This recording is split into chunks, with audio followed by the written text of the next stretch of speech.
Okay, hello everyone. Welcome to our next example. In the figure shown, assume clockwise moments as positive. So, meron na po tayo mention what sign convention should be used.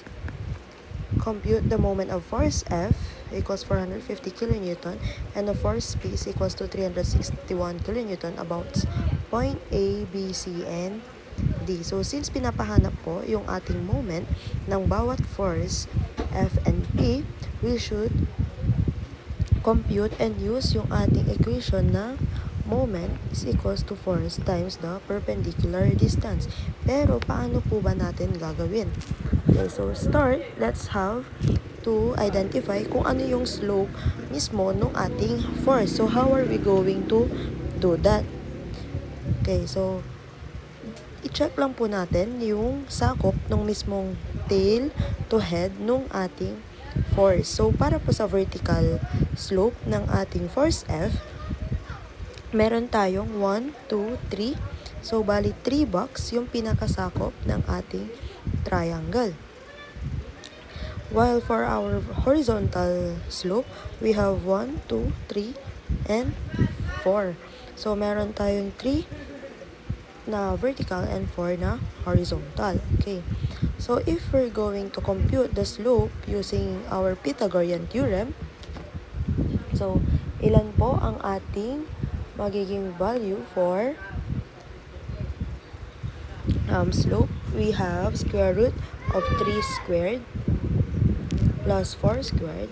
We have 5 for the slope. Okay. Since na-identify na natin ang kanyang slope, let's have to identify kung paano siya iikot papunta sa point A. So, paano po ba tayo gagawa ng kanyang component? So, let's start sa paggawa ng components na nakakonect sa kanyang tail. Okay, so, meron tayong components dito. And we also have a components dito. So, in-extend ko lang din po yung kanyang components doon sa sakop nung mismong force F natin. Okay.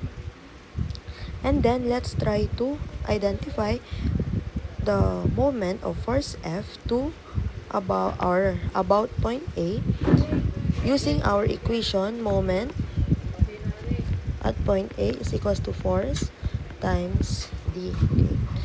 So, MA is equals to ang ating force is 450 kilonewton times yung kanyang slope. So, paano po natin ma-identify yung slope na gagamitin? Hindi po ba meron tayong dalawang components ng force F? Okay. Since may dalawa tayong components, lahat po ba ay makakaikot kay point A? I believe yes. Kasi po, if we will considering the y component, magkakaikot po siya kay A. Meron po siyang perpendicular distance.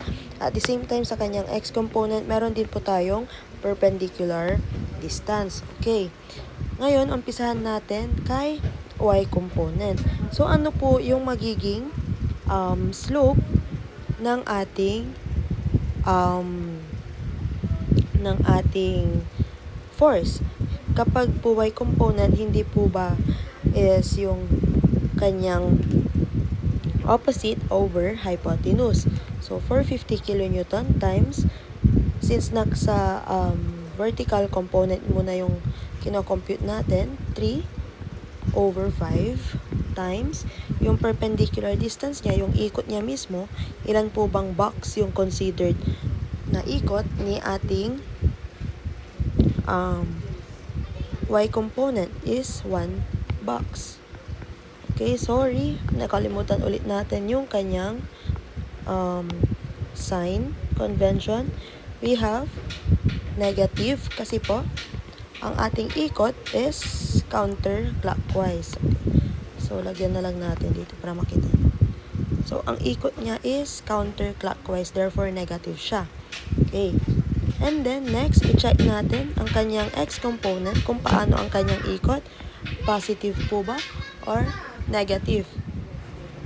Okay, so as we can see, ang magiging ikot po niya is counterclockwise. Again, lagyan lang natin ng direction. So, ang ikot po niya papunta kay point A ay counterclockwise. So, ang kanyang sign convention will be negative 450 times yung kanyang slope, which is 4/5 kasi nasa x component na tayo. And then, ilan po yung ikot mula kay x component papunta kay point A? It is 1, 2, 3. Therefore, mayroon po tayong 3 na distance. Therefore, kung i-compute po natin, ano po ang magiging total natin. So, you can bring your scientific calculator and then follow nyo na lang yung ating equation. So, multiply po natin 4/5 times 3. Ang ating total po will be negative 1,350 kilonewton. So, let's assume na naka 1 meter by 1 meter yung ating box. So, kilonewton meter. Moment, about point A pa lang po yon ng ating force, F. So, you can proceed to computation ng about points B, C, and D.